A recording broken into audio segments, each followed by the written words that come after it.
오늘 주제는요, 무서운 10대 거칠 것 없는 청소년 범죄라는 주제 준비해 봤습니다. 최근 청소년들의 범죄가 계속해서 이어지고 있는데요. 다양한 사건들을 통해서 우리가 해결 방안과 또 대책까지 생각을 해보는 시간 좀 가져보도록 하겠습니다. 먼저 생명보험을 목적으로 해서 보험금을 타낼 목적으로 이 여자친구를 살해하려 했던 사건이 있는데요. 이 10대들의 이야기부터 좀 전해주시죠. 어떤 일이 있었나요? 예, 이게 정말로 여자친구라고 볼 수 있는 건지 아니면 범행 대상으로 물색해 놓은 사람으로 봐야 될지 약간 좀 애매한 부분이 있는 것 같고 도리어 네. 이제 범행 대상으로 물색하는 사람이라고 보는 게 맞을 것 같습니다. 그렇죠. 내용이 뭐냐면 그러니까 채팅 앱을 통해서 10대 보험 설계사가 채팅 앱을 통해서 만난 여자친구를 이제 으슥한 펜션, 그러니까 어떤 으슥한 주변에 있는 펜션으로 이제 유인을 해가지고 그 펜션에서 만나서 네. 숲속에 너를 위한 선물을 내가 숨겨놓은 이벤트를 했으니까 숲속에 가가지고 그 선물을 찾아와라 이런 식으로 이야기를 한 거죠. 근데 이제 그 숲속에는 선물이 아니라 흉기를 가지고 있던 이 보험 설계사의 친구가 있었던 거고요. 네. 그 채팅 앱을 통해서 만난 그 여자친구를 그 흉기를 가진 친구한테 보내서 그 흉기 가진 친구가 그 여자친구를 살해하게 하려고 했었던 겁니다. 살해하게 하려고 했었던 이유는 뭐냐면 그 여자친구 이름으로 해가지고 이제 보험을 가입해 놓은 거죠. 네. 그래서 그 여자친구가 죽는 사망 사고가 발생을 했을 경우에 그 여자친구가 지정해 놓은 보험금 수령인, 그래서 그거를 이제 이 범행을 저지른 10대 보험 설계사 자기로 해놓고 그래가지고 이제 보험 가입한 그 여자친구가 죽으면 자기가 보험금을 타게, 그것도 5억 정도에 달하는 거액을 자기가 수령하도록 만들었다는 거고요. 네. 그래서 이제 그 여자친구 죽이려고 했는데 죽이는데 성공은 못한 것 같습니다. 그래서 이 여자친구가 도망을 쳤고 비명을 질러서 이제 주변 사람들 도움을 받아서 병원으로 이송이 됐고 병원에서 치료를 받았지만 뭐 중상을 입었었고 응급수술을 해가지고 생명에는 지장이 없었는데 흉기로 되게 아주 많이 찔렀나 봐요. 그래서 정말로 큰 중상을 입었던 사건이고요. 근데 이게 이제 그 10대 보험 설계사와 그리고 흉기로 찌른 그 2명만 공모한 게 아니라 그 흉기로 찌른 그 10대 보험 설계사의 친구가 이제 범행이 끝나면 이제 도망가야 될 거 아닙니까? 네. 도망가려고 이제 차량까지 준비해 둔 또 다른 친구도 있었고요. 이렇게 되면 이제 목격한 사람도 없고 뭐 가해자도 찾기도 어렵고 자기는 펜션에 있으면서 자기 알리바이는 또 있고 그렇죠. 되게 간악하고 계획적으로 저지른 범죄라고 할 수 있습니다. 특히 보험 사기는 사기라는 범죄 중에 가장 최악의 범죄라고 할 수 있는데요. 왜 그러냐면 일단 보험 사기를 치려면 보험회사를 속이는 거기 때문에 되게 사전에 계획적으로 범죄를 해야 돼요. 그리고 그 증빙 자료를 만들려면 다른 사람이랑 같이 사전에 공모해서 계획적으로 범죄를 저질러야 되거든요. 남을 속여서 계획적으로 사기를 친다는 것 자체가 되게 나쁜 거고 더군다나 보험 같은 경우에는 어떤 한 사람이 피해보는 게 아니라 그렇죠. 여러 사람한테 일종의 기금을 걷어가지고 동일한 위험에 노출되어 있는 여러 사람으로부터 일종의 기금을 그 보험료란 이름으로 걷어서 기금을 만들어 놨다가 그런 위험이 현실화되어 있을 때 그 현실화된 사람에게 돈을 주는 거거든요. 네. 쉽게 얘기해서 결국 보험 사기라고 하는 거는 한 사람을 상대로 사기를 치는 게 아니라 되게 여러 사람을 상대로 사기를 치는 거고 이런 보험 사기로 인해서 보험료 자체가 또 올라가요. 그렇죠. 그러다 보니까 이제 결국 이런 보험 사기는 계획적인 범죄고 지능적인 범죄고 여러 사람이 개입된 조직적인 범죄고 다수인을 상대로 피해를 주는 거기 때문에 보험 사기 중에 가장 최악이거든요. 근데 이제 이런 보험 사기에다가 생명보험으로 또 해가지고 사람을 죽이려고 했었다는 거는 뭐 아주 죄질이 불량한 보험 사기 범행을 저지르고 그것도 단순한 수법이 아니라 이제 사람을 죽여서 하려고 하는. 그렇죠. 근데 거기에 더 나아가서 이게 또 나쁘다고 할 수 있는 것이 보험 설계사였던 10대라고 해요. 보험 설계사라는 사람이 이제 뭐 보험을 판매하고 보험을 뭐 모집하고 뭐 이런 사람이라고 봐야 되는데 이런 사람이 이제 자기들이 보험 가입하는 분들한테 잘 설명하고 보험 사기가 일어나지 않도록 막아야 되는 사람이 이런 범죄를 저질렀다는 점에서 더욱더 나쁘다고 할 거고요. 근데 이게 이제 이런 극악한 범죄를 10대 청소년이 저질렀다는 점에서 되게 충격적이라고 할 수 있을 것 같습니다. 그렇죠. 사실은 요새 10대 범죄가 굉장히 좀 늘어나고 있는데 그런 가운데서도 이번 범죄 같은 경우에는 말씀해 주신 것처럼 이제 보험 설계사, 본인이 보험 설계사면서 보험 사기를 친 그리고 정말 무고한 이 한 생명이 사라질 수도 있었던 그런 굉장히 좀 위험한 범죄였기 때문에 더욱 좀 사회적으로 이슈가 되고 있는 것 같아요. 이 피해자가 천만다행히 정말 목숨을 건지기는 했지만 일단은 굉장히 좀 부상 상태가 좀 위중한 상황으로 지금 보이고 있습니다. 이 사건에 대해서 많은 분들이 좀 충격을 받으신 것 같아요. 그러다 보니까 신상 공개를 해야 된다라고 해서 청원도 지금 빗발치고 있다고 해요. 예, 이게 뭐 이렇게 나쁜 일을 저지른 사람이 누구냐. 뭐 당연히 이제 모든 국민들이 궁금해하실 것 같기도 하고 네.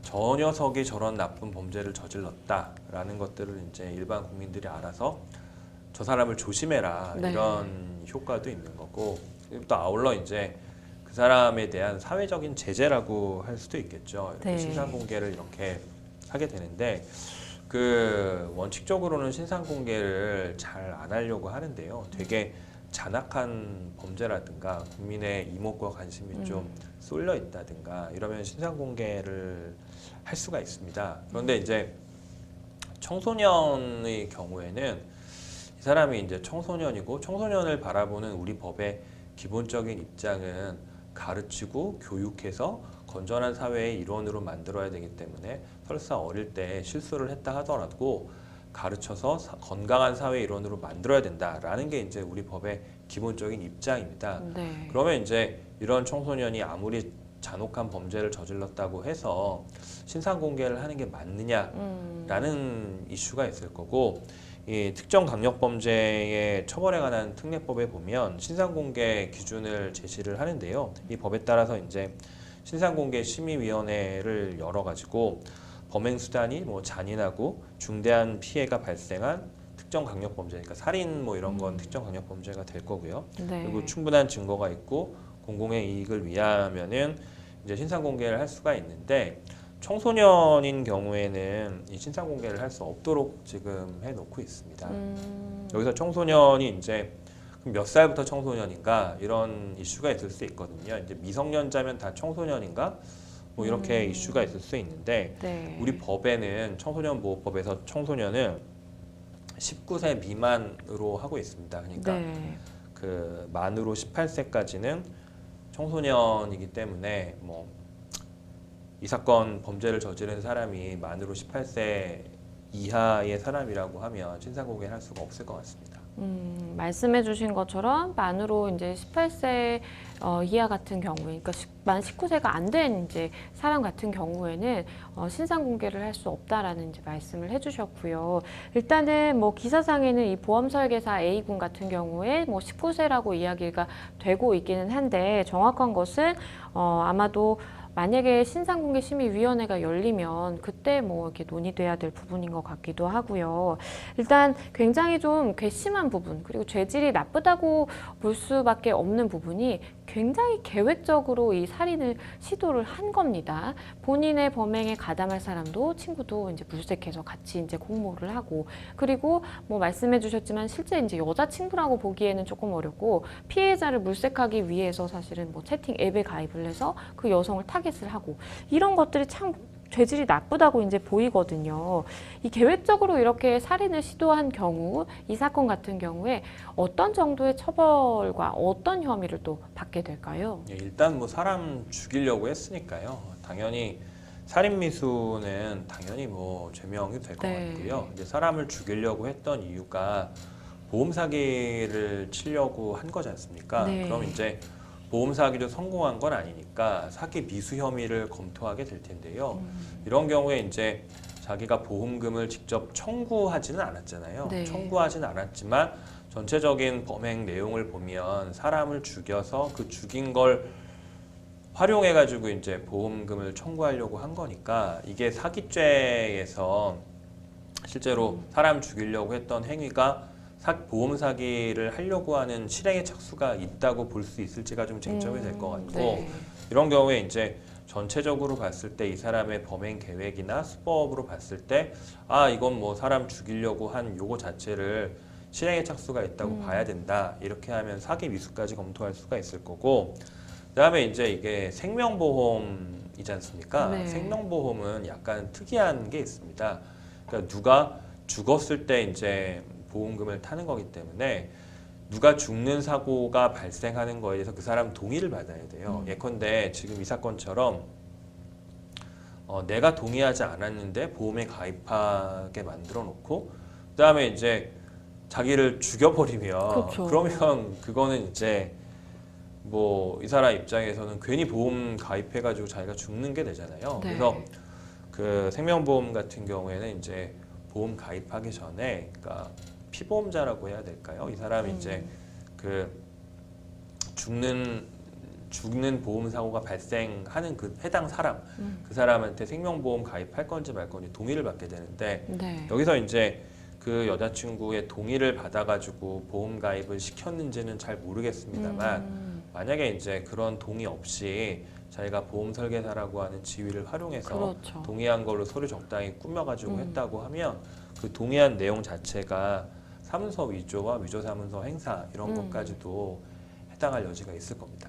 네, 말씀해 주신 것처럼 사실은 지속적으로 예전부터 알아왔던 사이가 아니라 단순하게 채팅 앱을 통해서 만난 이 사이에서 나의 생명보험에 가입을 하겠다는 거를 동의를 해줬을까라는 좀 의문이 들기는 하네요. 많은 분들이 또 궁금해하시는 게 이게 이제 사실 이 두 사람이 여자친구와 뭐 남자친구다라고 이제 언론에는 나오는데 이렇게 내 생명보험을 가입을 해서 받는 사람을 보험금을 타게 되는 사람을 아무나 이렇게 지정을 할 수가 있는지 단순히 뭐 남자친구니까 남자친구한테 줄래요라고 해서 남자친구로 지정을 할 수가 있는 것인지 좀 궁금하다라고 해주셨어요. 어떨까요? 그거야 뭐 이렇게 지정을 뭐 그렇게 할 수도 있을 것 같기는 한데요. 근데 이게 아마 뭐 제가 사실관계를 보지는 못해가지고 뭐 정확하게는 잘 모르겠지만 네. 이게 뭐 이 여자친구도 뭐 10대인데 이 여자친구가 보험료를 낼 돈이 어디 있겠으며 그리고 그렇죠. 자기가 죽었을 때 보험금을 받을 사람으로 남자친구를 지정할 이유가 뭐가 있겠습니까? 그러게요. 그러니까 아마 이게 그냥 그 보험 설계사라고 하는 20대 친구가 아마 서류를 위조해서 꾸몄겠죠. 뭐 만들었을 것 같습니다. 네. 근데 이런 경우에 뭐 당연히 보험금 받을 수는 없는 거겠죠. 그렇죠. 네. 말씀해주신 것처럼 사실은 보험 설계사이다 보니까 보험에 뭐 가입할 때 필요한 서류라든지 이런 거에 대해서 본인이 굉장히 잘 알고 있었을 것이고 그래서 뭐 사실 피해자의 뭐 신분증이라든지 뭐 인적사항은 뭐 연락하면서 알게 될 수 있는 것이고 이걸 좀 적절하게 활용해서 본인이 아마도 이제 서류를 위조하지 않았을까라는 생각을 해봅니다. 또 다른 청소년 범죄 사건도 조금 이야기를 해볼게요. 세간에 또 충격에 빠뜨렸던 사건이 있습니다. 고등학생 오물 폭행 사건이 있었는데 재판 결과가 또 나왔다고 하네요. 이 내용 좀 살펴주시죠.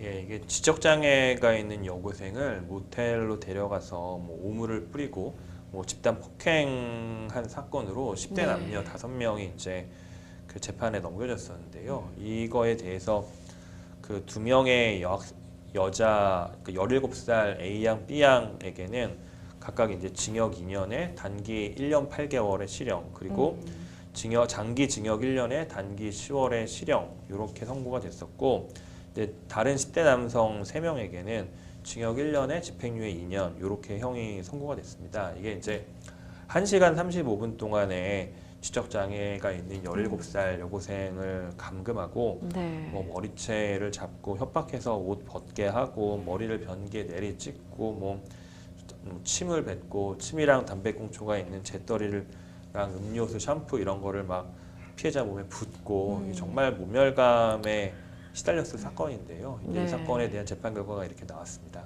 네, 말씀해 주셨지만 이 피해자 같은 경우에는 지적장애 이제 3급의 학생이었어요. 사실은 장애를 앓고 있는 이 학생 같은 경우에 더 보호를 받아야 함에도 불구하고 지금 이런 이제 학대, 뭐 폭행, 오물 이렇게 던지기도 하고 굉장히 좀 수치스럽고 모멸감이 들 만한 이런 행동들을 가혹행위들을 받았는데 피해자가 이렇게 장애가 있다라는 점이 조금 재판 결과에 있어서 어떻게 좀 반영이 될까요?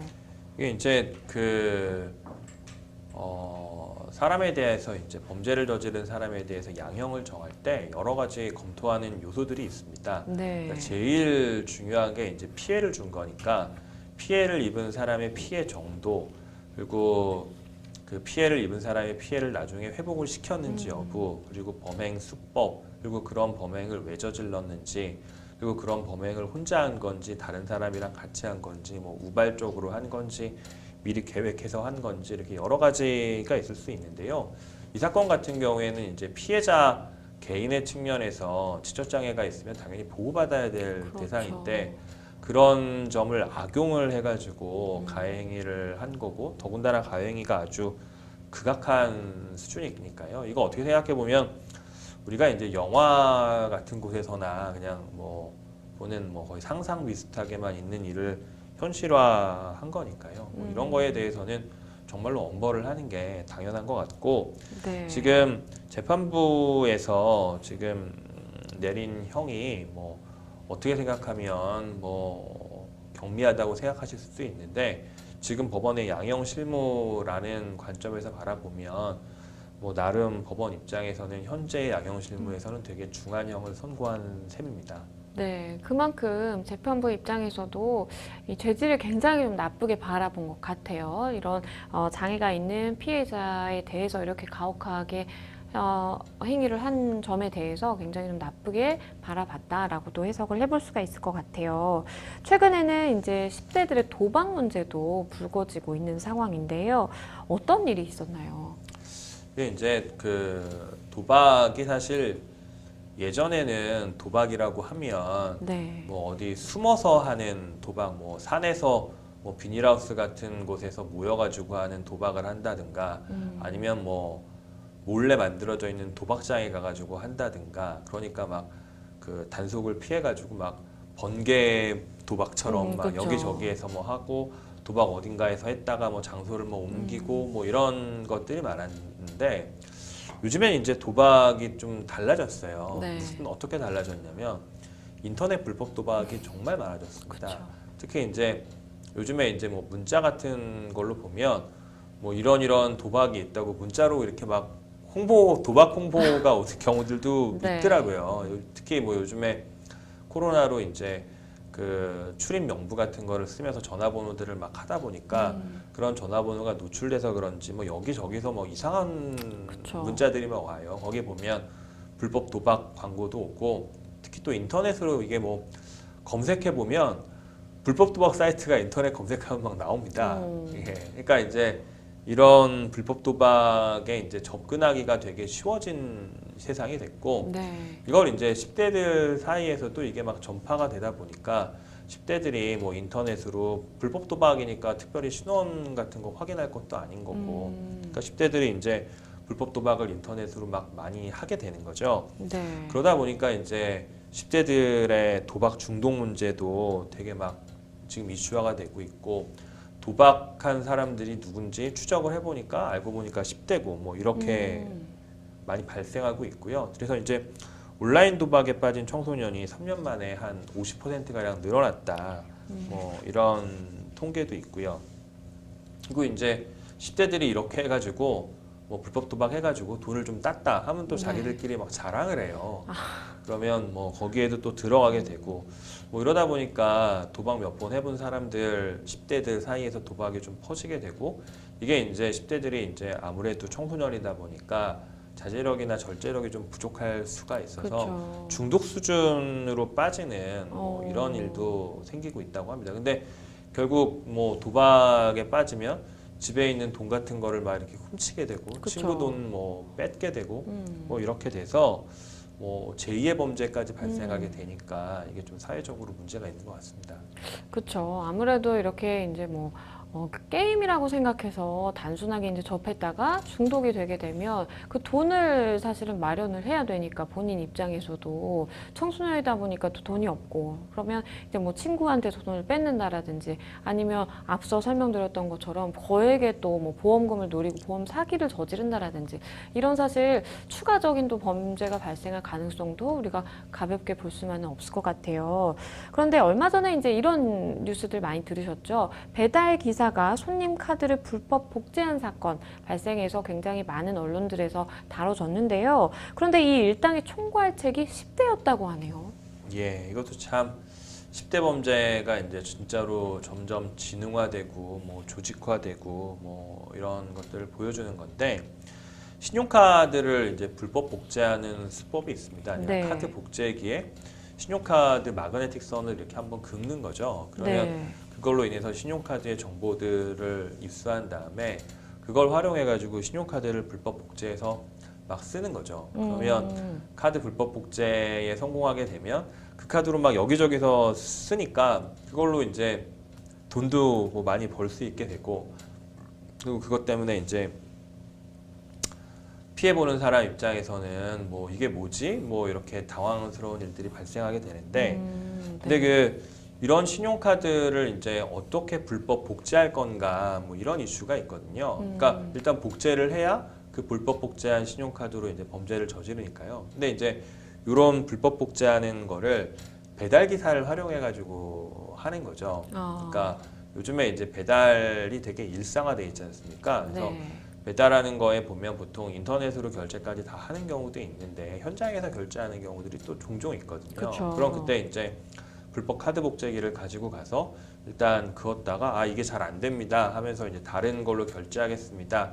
이렇게 해서 이제 진짜 결제되는 기계랑 불법 복제하는 기계랑 같이 들고 가가지고 뭐 배달 기사가 이렇게 하니까 사람들이 별 의심하지 그렇죠. 않고 내밀 거잖아요. 그러니까 이런 걸 활용해가지고 불법 복제를 하고 이게 되게 그러니까 시대적인 추세에 맞춘 범죄거든요. 네. 또 어떻게 생각해 보면 이렇게 배달하는 걸 또 젊은 사람들이 또 할 수도 있으니까 자기들 입장에서 접근이 좀 쉬운 사람들 활용해서 할 수도 있는 거고 뭐 이런 면에서 보면 10대들이 이제 옛날처럼 뭐 어디 수박설이나 하고 뭐 이런 게 아니라 카드까지 불법 복제해서 쓰는 뭐 이런 지경에 이르는 것 같습니다. 범죄가 참 대담해지기도 하고 뭔가 진화한다라고 표현을 하는 게 맞을지는 모르겠지만 참 10대 범죄가 굉장히 좀 진화하고 있다라는 생각이 들어요. 근데 미국에서의 얘기를 조금 살펴보면요. 미국은 10대들이 이제 틱톡이라는 SNS가 있는데 그 SNS를 통해서 놀이를 하는 것처럼 이렇게 놀이라는 이름 하에 다양한 범죄들을 저지르고 있다라고 하던데 어떤 내용인가요? 예, 이게 이제 학교에서 물건 훔치는 동영상을 틱톡으로 찍어가지고 그걸 좀 올려서 네. 일종의 그러니까 뭐 심각한 물건을 훔치는 게 아니라 일단 가벼운 물건들 이렇게 사삭 훔치는 식으로 하는 거죠. 뭐 손 소독 세정제를 훔친다든가 뭐 일회용 마스크 같은 거를 뭐 한 상자 훔친다든가 약간 장난스러운 그런 동영상을 찍어가지고 아 내가 이런 걸 했다.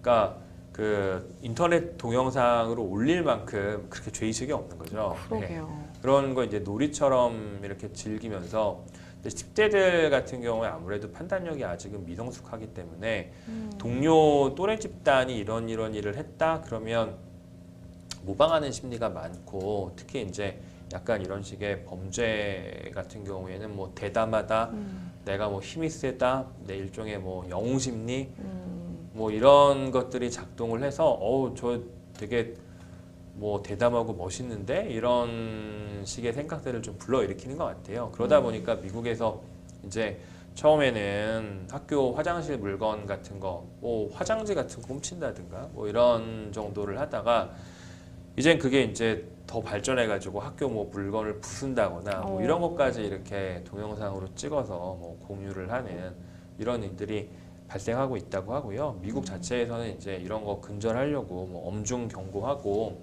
그리고 이런 식의 동영상을 틱톡에서 삭제하도록 조치를 하고 뭐 이런 것들을 하고 있다고 합니다. 정말 말씀해 주신 것처럼 내가 그 학교에 이제 뭐 작은 물건이기는 하지만 그 물건을 훔친다는 거에 대해서 전혀 죄의식이 없고 오히려 이거를 뭐 이렇게 뽐낸다고 해야 되나요? 많은 친구들 앞에서 굉장히 좀 자랑스럽게 생각하는 그 태도 자체가 나중에는 혹시나 더 큰 범죄가 또 저질러질 수가 있기 때문에 그런 부분에 있어서 좀 조심을 해야 되겠다는 생각이 드네요. 말씀해드린 것처럼 범죄에 대한 인식이 점점 좀 낮아지고 있는 거 아니냐라는 우려의 목소리가 굉장히 좀 많아지고 있는 것 같고요. 청소년 범죄하면 또 떼어놓을 수 없는 이야기가 있죠. 바로 촉법소년, 소년법 관련된 문제입니다. 5년 동안 조사를 해보니까요, 촉법소년 범죄자가 4만 명을 돌파했다라는 통계도 있던데요. 어떻게 보고 계신가요?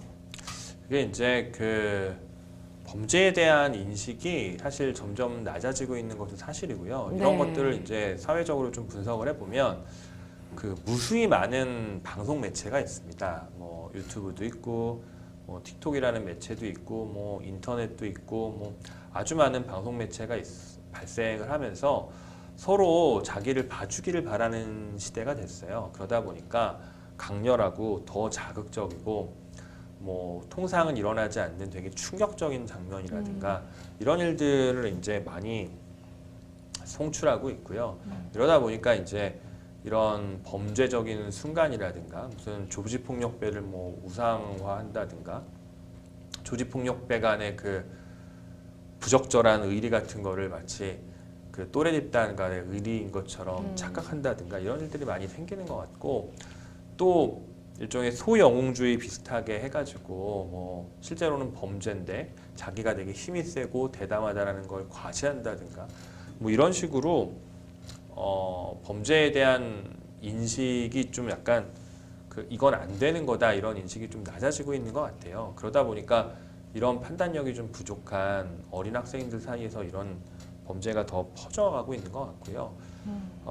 이제 그런 것 중에서 이제 좀 되게 대표적으로 또 할 수 있는 게 이제 촉법소년입니다. 지금 말씀하신 것처럼 우리 형사법 체계상 14세 미만의 경우에는 형사 미성년자라고 해서 14세가 만으로 14세가 안 된 사람은 어떤 잘못을 저질러도 형사처벌을 하질 않아요. 네. 그러다 보니까 이제 14세 미만인 친구들이 범죄를 저지르는 경우에는 형사처벌을 안 받으니까 그렇지만 이제 법에는 저촉되는 행위를 한 거니까 촉법소년이라고 해서 이 사람들에 대한 제재를 하기는 하는데요. 그게 네. 이제 소년법상의 제재를 하게 되고 이건 이제 범죄자로서 처벌하는 건 아니고 소년에 대한 교육, 지도, 뭐 교화 뭐 이런 측면에서 하게 되거든요. 근데 이제 소년들, 촉법소년들 입장에서 보면 자기가 무슨 잘못을 해도 나 처벌 안 받고 그냥 몇 마디 훈계 듣다 마는구나 이런 식의 이제 착각 같은 거를 하게 되고 그러다 보니까 이제 자극적인 매체에서 나오는 범죄에 대한 충동 이런 게 또 연결이 돼가지고 이런 범죄가 있고 나도 한번 해보고 싶고 내가 처벌을 받진 않으니까 촉법소년들은 더 늘어나고 이런 일들이 발생하는 것 같습니다. 말씀해 주신 것처럼 사실은 촉법소년이 저지르는 그 범죄 건수를 살펴봤을 때 굉장히 좀 많이 늘었다라는 말씀을 드렸는데 이렇게 범죄를 저지르는 거에 대해서 조금 처벌 수위가 낮다 보니까 혹시나 이런 범죄를 더 많이 저지르게 되는 것은 아닌지 또 이런 목소리도 사실 나오게 되는 것 같아요. 뭐 처벌 만능주의를 피해야 된다라는 이야기도 역시나 있기는 하지만 그래도 처벌을 좀 강화해야 되는 거 아니냐라는 이야기도 많거든요. 좀 어떤 생각을 갖고 계실까요? 이건 이제 이 청소년 범죄를 바라보는 입장이 이제 충돌하는 영역인데요. 네. 그러니까 이제 청소년을 가르치고 교화해가지고 건강한 사회인으로 만들어야 한다라는 인식이 있고 지금 청소년이 옛날의 청소년이랑 과연 똑같은 거냐. 그렇죠. 그러니까 지금의 청소년은 예전의 청소년에 비해서 신체적으로도 훨씬 더 성숙 발달이 되어 있고 정신적으로도 봤을 때 옛날에 그 순박하던 청소년들이 아니다. 뭐 이런 입장을 가지고 청소년에 대한 처벌을 강화해야 된다. 형사 미성년자 연령을 더 낮춰야 된다. 그리고 청소년에 대해서도 그러니까 18세 이하인 사람한테는 이제 그 청소년으로 쳐가지고 처벌의 한계를 두고 있는데 그런 것도 더 낮춰서 예컨대 17세 미만으로 낮춘다든가 이렇게 해서 처벌을 강화해야 된다는 목소리가 이게 두 가지가 이제 대립되고 있거든요. 지금은 이제 어느 한쪽이 우세하다라고 말할 수 있는 상황은 아닌 것 같고 이런 거에 대한 문제 제기가 끊임없이 일어나고 있습니다. 그런데 이제 이게 한편으로는 또 꼭 청소년들에 대해서만 또 나무라기가 좀 어려운 부분이 있는 것이 청소년이 이제 물리적인 힘이라든가 신체적인 능력은 좀 더 이렇게 발달되고 더 성숙해지고 예컨대 저희 아들이 이제 중3인데 저희 아들이 저보다 크거든요. 네. 근데 이제 뭐 이렇게 애들은 점점 커졌는데 이 애들이 이제 유해 환경에 노출되는 빈도라든가 그 유해 환경의 정도라든가 이런 건 훨씬 많고 그쵸. 그리고 그 매체가 되게 보도 매체가 되게 다양해지면서 범죄들에 대한 보도도 많아지고 그리고 그 방송 매체나 문화 콘텐츠들에서 보면 약간 자극적인 영상들이 많이 나오면서 인명을 뭐 경시하고 뭐 이런 것들도 좀 많이 나오고 그리고 또 최근에는 가정이 또 파괴되고 해체되는 그쵸. 문제가 좀 있습니다. 이러다 보니까 이제 우리 아이들이 그 엄마와 아빠한테 적절한 관심과 보호를 받지 못하는 경우들이 또 있고요. 또 한편으로는 또 그 어른들의 과보라고 할 수 있는데 옛날에는 지나가다가 누가 뭐 잘못하는 애를 보면 어른들이 막 나무래고 혼내고 그랬었어요. 그러니까 제가 뭐 초등학교 다니고 그럴 때 음식점에서 제가 막 뛰어다니고 그러면 옆 테이블에 앉았던 어른한테 혼났던 것 같거든요. 근데 요즘에 누가 그렇게 안 하죠. 그렇게 하겠습니까? 이렇게 어른들 무관심 이런 게 다 결합이 되니까 그러니까 청소년 자체에 대한 비난뿐 아니라 사회 여건이나 환경상 이런 문제들이 좀 같이 종합적으로 작용하고 있는 것 같아요. 그래서 뭐 단순히 청소년에 대한 처벌을 강화한다 이것만으로 해결될 수 있는 문제인지 이건 좀 잘 모르겠고 청소년들 좀 관심을 더 기울여주고 너희들이 이런 범죄를 저지르는 거는 그러니까 대부분의 청소년들이 저지르는 범죄에 다 피해자가 다 있거든요.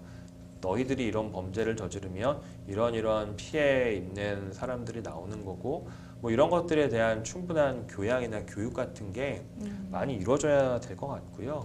그리고 그 우리 아이들에 대한 따뜻한 관심이 더 많이 필요할 것 같습니다. 말씀해주신 것처럼 사실은 이제 뭐 처벌만이 능사는 아닌 것 같아요. 그러다 보니까 우리가 조금 아이들은 정말 아이들일 뿐이기 때문에 아이들에게 조금 더 사랑과 관심을 가져주면은 그래도 뭐 10명이 범죄 저지를 거 조금이라도 더 줄일 수 있는 거 아닐까라는 생각을 해보게 되는 것 같은데요. 마지막으로 그러면 이런 상황들이 조금 더 발생하지 않게 하기 위해서는 어떤 뭐 제도적인 대응책이라든지 아니면 뭐 우리가 이런 부분은 좀 개정을 해야 될 것 같다라든지 어떤 것들이 좀 적절해 보이나요? 저는 뭐 이건 완전히 제 개인적인 생각인데요. 그러니까 두 가지가 같이 가야 할 것 같아요. 네. 그러니까 뭐 예컨대, 그러니까 청소년에 대한 처벌 강화도 필요한 부분이 있다는 생각을 저는 좀 하거든요. 네. 근데 예컨대 아까 말씀드린 것처럼 무슨 보험 사기를 하려고 사람을 죽이려고 들고 뭐 이런 식의 그 범죄의 내용이라든가 이런 걸 봐서 좀 중대한 사안 같은 경우에는 청소년에 대해서 처벌을 가볍게 하는 부분을 적용을 안 하는 것 같은 걸 만들어가지고 네. 정말로 흉포한 범죄를 저지르면 청소년이라 해도 형이 감경되는 게 아니라 중하게 처벌받는다라는 제도를 좀 만들었으면 좋겠고요. 그리고 이게 결국은 청소년을 가르치고 교육하고 이래야 되는 거는 분명한 사실이거든요. 네. 청소년들한테 교육하고 피해자의 아픔이라든가 이런 걸 알려주고 공감하게 하고 잘못했을 경우에 이러한 불이익으로 인해서 당신 인생에 얼마나 나중에 이제 문제가 되는지 이런 것도 좀 해야 될 것 같고 또 아울러서 이제 청소년에 대해서 교화하는 방법과 관련해서 지금은 이제 교화하는 방법도 여러 가지가 두고 있지만 이 청소년을 격리해서 교육하는 방법, 그러니까 소년원에 이제 두는 방법이 있죠. 네. 근데 이 소년원에 두면서 가르치는 것도 기간이 좀 짧아요. 뭐 6개월, 2년 그렇죠. 뭐 이런 있는데요. 그러니까 이것도 좀 더 장기간으로 해서 너희들이 그 촉법소년 같은 경우에 처벌받지 않는다고 해도 장기간 동안 갇혀 있으면서 이런 것들을 배울 수밖에 없다. 이런 것도 좀 그런 제도적인 장치도 만들고 이런 거에 대한 교육도 하고 이런 게 좀 필요하지 않을까 싶습니다. 맨날 뭐 성적을 어떻게 해라, 뭐 공부를 해라, 뭐 이런 것만 가르치지 말고요. 먼저 이렇게 다른 사람이랑 같이 살고 다른 사람한테 피해 주지 않고 자기 해야 하는 최소한의 도덕적인 일을 할 수 있도록 이런 인성교육이라든가 이런 기본 윤리를 지키지 않았을 때 어떤 불이익이 자신한테 돌아오는지 이런 걸 좀 잘 가르쳤으면 좋겠습니다. 네. 청소년들은 사실은 아직 뭐 미성년자이기 때문에 범죄를 저질렀을 때 이제 처벌을 하기는 하지만 교화도 적절히 이루어져야 하는 것이고, 그리고 그런 범죄를 발생시키지 않기 위해서는 예방을 위한 또 교육도 사실 적절히 필요한 것인데, 이 기준점을 잡기가 좀 어려운 부분이 있는 것 같아요. 그렇기 때문에 시대는 변화하면서 청소년 범죄는 늘어가면서 우리가 그 기준점을 좀 어떻게 어디로 잡을지에 대한 논의는 또 지속적으로 이루어져야 될 것 같고요. 데일리 탑 이슈는 10대 범죄들 다양한 면모들에 대해서 좀 짚어봤습니다. 다음 시간에도 따끈따끈한 핫 이슈로 다시 돌아오겠습니다. 여러분은 지금 생생법률쇼와 함께하고 계십니다.